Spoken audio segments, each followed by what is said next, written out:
or feeling like victims. It has more to do with us speaking the truth. If we can get this out and get it to people, we can change hearts and minds in this country.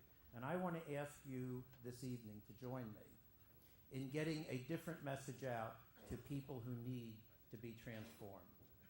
I would like to ask you to take this book and read through it, read all the way through it, from the letter that I put in and the book, and think about who you can give it to, who you can change.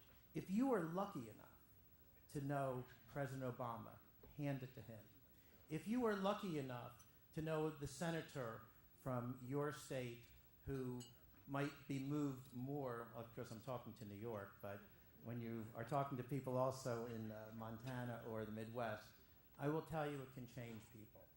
So I'd like to ask you, if I may, especially people that I've known for a long time here, to really think about how you can help us get our message out.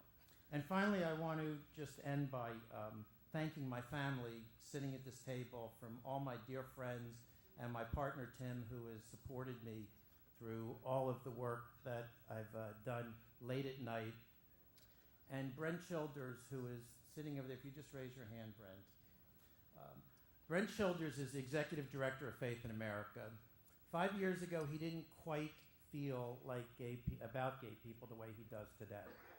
And he brought up Southern Baptists, and he has seen that the harm that his church teachings can do to Americans. And he's really made a concerted effort, if you will, to ask forgiveness, which you'll see in this book. But he has done some things in our community that are nothing less than brilliant.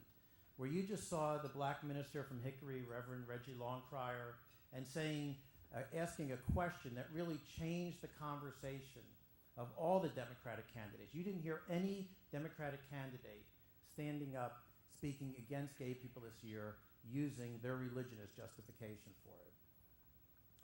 Brent has really put himself in the front to stand up on our behalf. So I want to thank you in front of everybody.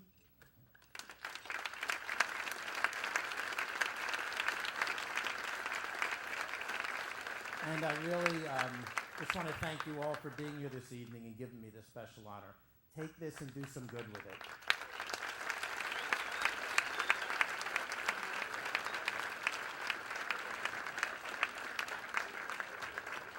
Here to present our second Stonewall Visionary Award, will you please welcome to the stage Andy Toll. Wait just 1 second.